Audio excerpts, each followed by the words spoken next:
Hello,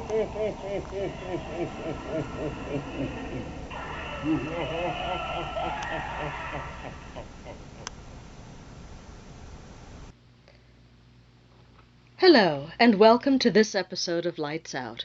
I'm your hostess with the mostest ghosties, Sylvia Schultz. Come with me as we go Lights Out. I grew up loving ghost stories. I read every book of true ghost stories I could get my hot little hands on. And one of the most prolific of those fascinating authors was Hans Holzer.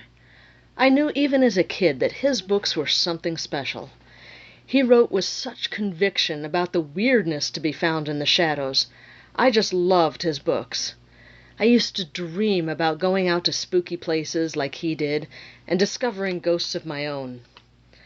That's why I was so excited to discover that Crossroad Press has published a book called Exploring the Unknown, the best of Hans Holzer. This is a collection of many of Holzer's weirdest, creepiest, most fascinating experiences as a paranormal investigator. Mr. Holzer passed away in 2009, so, sadly, I cannot invite him onto Lights Out. Hey, I'm good, but I'm not that good. But it is my great pleasure to welcome Alexandra Holzer, Hans's daughter, onto the show. This episode of Lights Out is brought to you by Audible.com. Audible. Stories that surround you. Welcome to the show. I'm really glad to have you on. Thank you for having me. Absolutely. So, I was trying to think of what sort of wonderful questions I could ask the daughter of Hans Holzer when I had her on the show. How old were you when you realized that Dad was a ghost hunter, and how did you feel about that? Well, I knew when I was a few years old something was a bit of a miss at home, but it wasn't until I was around 10 or 11 when my mother would wrap up some of his books for Christmas presents for me to bring in to my teachers, and then they started opening them up in class, and I went to a private school, so it was a very different environment back then. Uh-huh. And, this wasn't popular as well, growing up into the 70s and 80s. So the teacher would unwrap, the next book would be witches and UFOs, another book would be ghosts. And so I sank into my seat so low that I wanted to just dissipate into thin air. Oh. And everybody just looked at me like, wait, is that your dad? No, not me. I was adopted. I had no clue where this book came from. That's when I knew. Oh, boy. Oh, that's great. So what changed your mind about this? Well, it's kind of like I had no choice. We're born into this world with our families, whether we have parents or we're not. The whole different backstories of how we come here. But in my case, I know that I was chosen to be born into this family because both my parents are very intriguing in their own right. Mm-hmm. I accepted it because I was a very sensitive child, as a lot of children are, But in my situation, the environment of our home setting was constantly riddled with, him coming back from excursions of ghost hunting and UFO cases and witches and so forth. Mm-hmm. And then the artifacts around the house, from masks to voodoo to crosses, to my mother's artwork. And so I always knew I had a feeling, but it wasn't until I started to put the pieces together. And I just thought it was really cool, but nobody else outside the house in my, age group thought it was. So I was very isolated. So I was very quiet about it. Mm-hmm. But I always accepted it. I thought, because I was part of it. I was intuitive. I knew things. I felt things. No matter where we traveled to, I always felt like there was somebody around watching. I never felt alone, if that makes any sense, obviously. But there was no physicalness to it. It was just a feeling. Oh, how fascinating. That is amazing. So you decided to become an investigator yourself? I think I always was. I was always investigating as a child, and I have one older sibling who's 8 years ahead of me, not in the family business whatsoever. In fact, she would have me as a teenager, so I was about 8, she was like 16, she'd have me go, if there was noises in the apartment, we had an intercom system, which is like the funniest thing, but that's in the 70s, that's what we did. And she'd buzz me, she's like, hey, Al, I heard something, can you check it out, bring a flashlight. Oh, throw you to the wolves, okay. Oh, no, I was like, yeah, I was like, into Scooby-Doo and Nancy Drew and the Hardy Boys. So I went and I grabbed a flashlight from the pantry, which is where her room was, and I went and I knocked on her door. I said, where's the noise? She goes, it's out there somewhere. So everybody's in bed. My parents were sleeping at the time. There's nobody else. I had a cat, surprising, black. So, well, she was a rescue, but it had to be black. And I walked the hallway for her so she could actually go to the bathroom and pee. That's what her job was. That was my first investigative position at age 8. Oh, that's wonderful. Oh, so what has been your favorite place to investigate besides your bathroom hallway? Yes. It's not really for me a question of favorite places because I haven't even gone to half of what I'd like to see. For obvious reasons, I have a lot of children, and so my primary job function is to be a mom. And it's very selfish just to take off and do things like that. Yeah.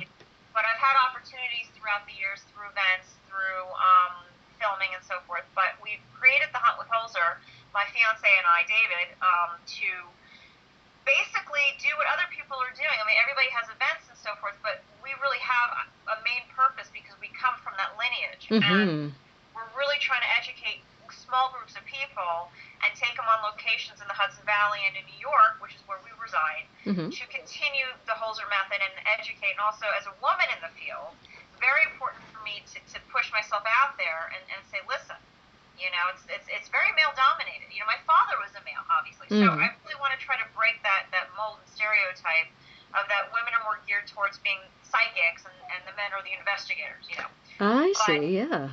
there's a lot of places. My own home has things going on, and it's not haunted. It's just very active because we're opening it up to activity because we're communicating.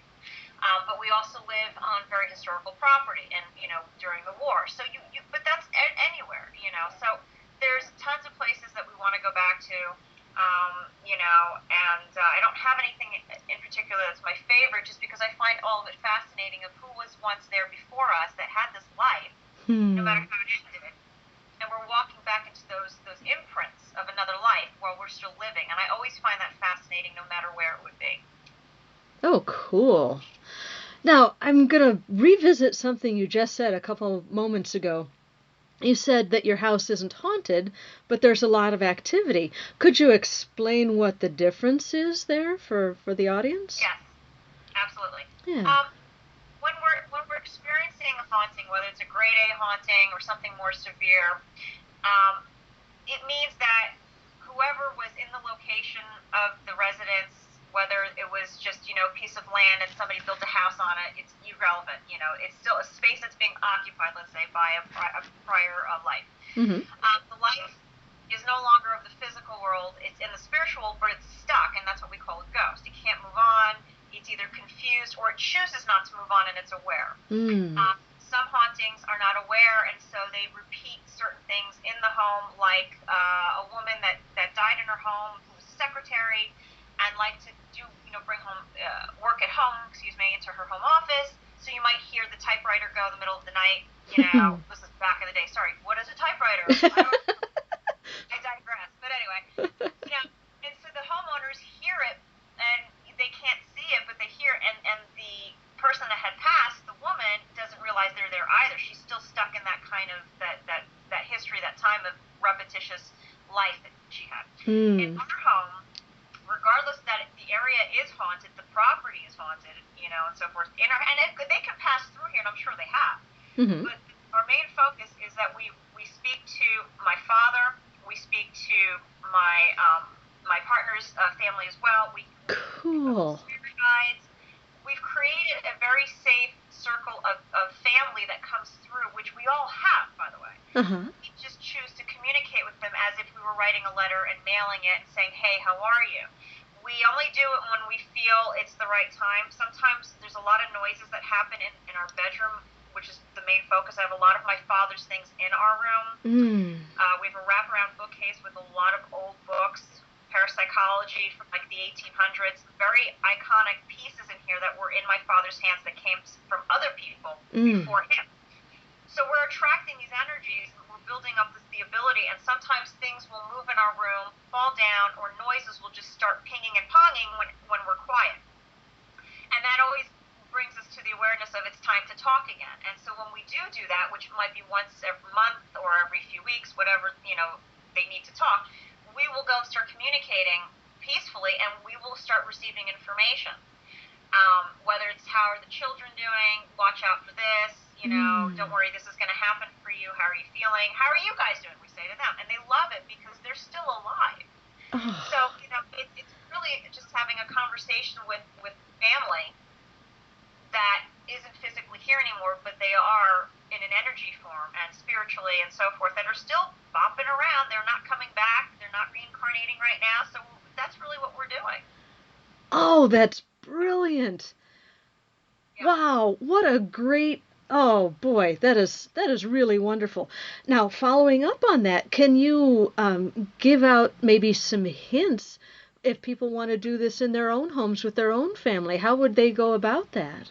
Sure. I mean, I know nowadays, I think the problem is when we talk about this, people think Ouija board, people think demons, and it becomes out of hand. A lot of these shows become very dark. Yeah. Films have always been that way. I mean, I grew up loving, like The Exorcist, based on true story, supposedly. I mean, I'm a sucker for it. Trust me, I love to be afraid. But, if we're going to understand what happens when we die, and if we're going to understand the layers of life after, life after death, another book my father wrote. Yeah. You have to be open and accepting. You can't just label everything off and say it's evil if you want to communicate. That really has nothing to do with it. Mm-hmm.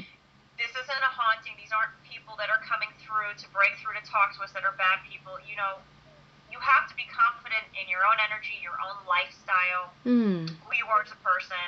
You have to do it respectfully to the other side, respectfully to your own life.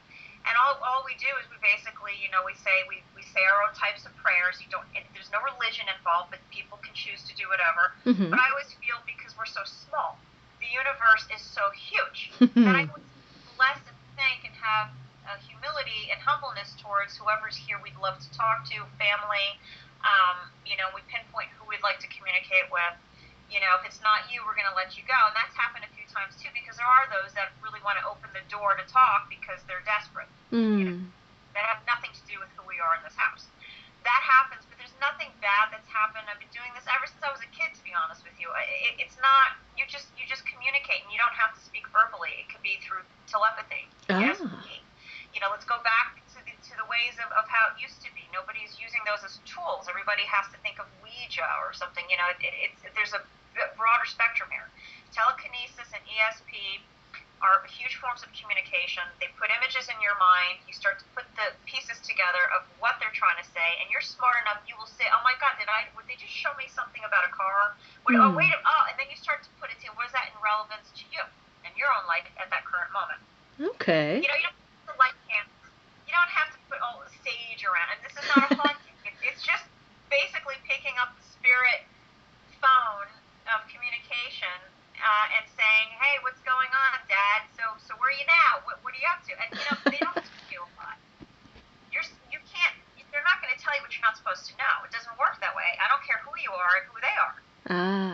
Because you're not that person once you leave your physical. Like when Elvis left, it's not Elvis anymore, but the image of him and the impression still lingers of that past life. But he's not Elvis over there. He is one and the same with all. You see? So that's really, people just have to communicate. I mean, you can sit in your house and just say, "I'm thinking of you, Aunt Mary. I love you. And if you want to come and talk to me or visit me in a dream, I'd love to have you." That's really what they want. A lot of people are so closed off to that because the physical is gone. They're so focused on it that they refuse to acknowledge that there's another way to still connect to them. And so they shut that down, and that makes me very sad, So what you're saying is it really can be that simple to communicate with those who have gone before, our loved ones who have gone before, is just, open yourself up and say, "Hey, I'd really like to visit with you again," and just see what happens when you ask, right? Yeah, exactly. And cool. It's not going to come right away. Just like we sit here and it's like, "God, I really need to make more money like 10 years ago." The desire's there, the passion's there. As long as you don't quit that idea,